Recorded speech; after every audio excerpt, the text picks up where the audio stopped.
யாரையும் கட்டாயப்படுத்தி அவர்களுடைய மனதிற்கு பிடிக்காத ஒன்றை தொடர்ந்து செய்ய வைத்து விடவே முடியாது. ஆங்கிலத்திலே ஒரு பழமொழியை சொல்லுவார்கள், 10 men can lead a donkey to a pool but none can make it to drink. அதாவது ஒரு கழுதையாக இருந்தாலும் கூட அத 10 பேர் இழுத்துட்டு போய் ஒரு குளத்துக்கிட்ட விட முடியும். ஆனா அதை எவ்வளவுதான் அடிச்சாலும் அதை எவ்வளவுதான் உதைச்சாலும் அதுக்கு தாகம் இல்லைன்னு சொன்னா அந்த தண்ணியை குடிக்காது அப்படின்னு சொல்லிட்டு ஒரு மிருகமே இப்படி இருக்கும் அப்படின்னு சொன்னா, மனிதர்களை இந்த அளவிற்கு நீங்க கட்டாயப்படுத்துகிறதுனாலயோ நீங்க பயமுறுத்துகிறதுனாலயோ நீங்க வேறு ஏதாவது ஒரு விஷயத்தை நீங்க அவர்கள் மீது எந்த விதத்திலையுமே திணித்து விட முடியாது. அவங்களுக்கு விருப்பம் இருந்தாதான் நீங்கள் என்னதான் சொன்னாலும் அவர்கள் கேட்பார்கள்.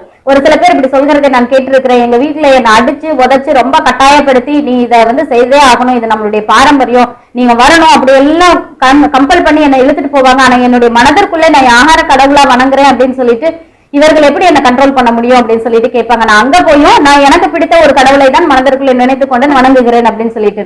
அப்போ இதுதான் உலகம் முழுவதிலுமே இருக்கிற எல்லா மக்களும் செய்கிறது. அடக்கலாம், ஒடுக்கலாம், என்ன வேணாலும் செய்யலாம். ஆனா ஒரு மனிதனுடைய மனதிற்கு உள்ள புகுந்து அவன் யாரை எப்படி அவன் ஏற்றுக்கொண்டிருக்கிறான், எப்படி வணங்குகிறான், எப்படி பின்பற்றுகிறான் அப்படிங்கிற விஷயத்தை நம்ம ஒருபோதும் மாற்ற முடியாது.